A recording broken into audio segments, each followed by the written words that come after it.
परम पूज्य युवराज स्वामी दिव्यांशाचार्य जी महाराज के पावन सानिध्य को प्राप्त करने के लिए महाराज श्री को फॉलो करें यूट्यूब चैनल स्वामी दिव्यांशाचार्य जी। सच्चिदानंद रूपाय विश्वोत्पत्त्यादि हेतवे तापत्रय विनाशाय श्री कृष्णाय वयं नमः। भगवान का स्वरूप कैसा है? बोले सच्चिदानंद। तीन पद है, सत, चित और आनंद। भगवान कैसे? बोले सत्य स्वरूप है। सत्य ही जो है भगवान का स्वरूप है। इसलिए भैया सत्य का आचरण करना चाहिए, सत्य का भाषण करना चाहिए, बोलना चाहिए। क्यों? बोले सत्य वही बोल सकता है जिनके पास भगवान होंगे, अथवा भगवान सत्य इसलिए है कि हम आज हैं, भाई पूर्व में नहीं थे, आज हैं, फिर कुछ दिन बाद नहीं रहेंगे।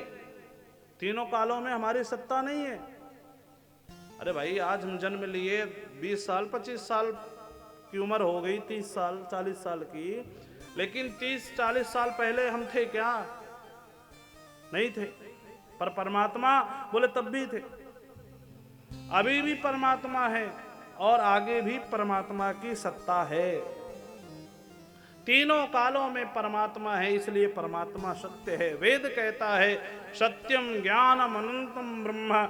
भगवान का स्वरूप कैसा है? बोले सत्य स्वरूप, अनंत स्वरूप और आनंद स्वरूप भगवान है। बोले भगवान चित स्वरूप है। चित मतलब चैतन्य। अरे भगवान का थोड़ा सा अंश हमको मिला, मई वांसो जीव लोके। भगवान कहते हैं मेरा ही अंश जीव है। एक बात बताओ, ये आत्मा है शरीर में, ये क्या है? तो बोले भगवान का एक अंश है। भगवान का एक थोड़ा सा, छोटा सा, एकदम अणोरणीयान, एकदम अणु से भी ज्यादा छोटा अंश है हमारे अंदर। तो बोले इतना चैतन्य शरीर है कि नहीं? बोले भैया इतना चैतन्य है, उसी से सुंदरता है। बोले वो चैतन्य जैसे निकलता है ना, आत्मा जैसे शरीर से निकला, बोले सबसे ज्यादा प्रेम करने वाली पत्नी भी उससे डरने लग जाती है। करते कि नहीं करते?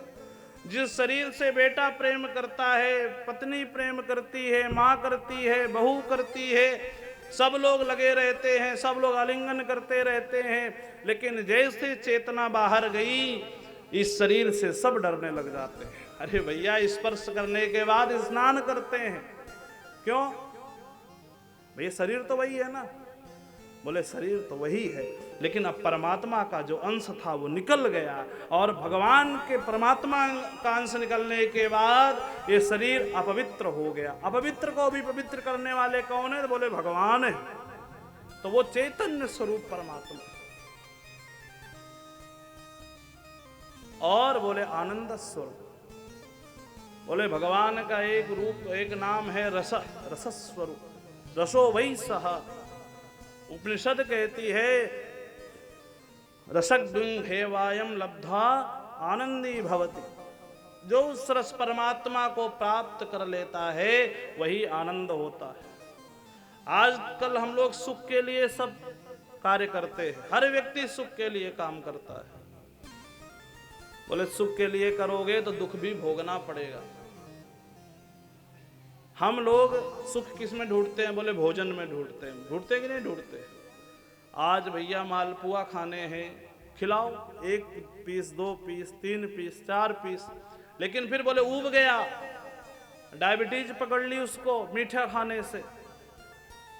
तो आनंद उसमें मिला, सुख मिला उसमें, वो तो कष्ट दे गया। ज्यादा नमक खाए तो बोले बीपी के मरीज हो गए। बोले वस्तु में आनंद नहीं है, पर परमात्मा की भक्ति किए, भगवान का सत्संग किए, बोले सत्संग का फल, बोले आनंद ही आनंद है।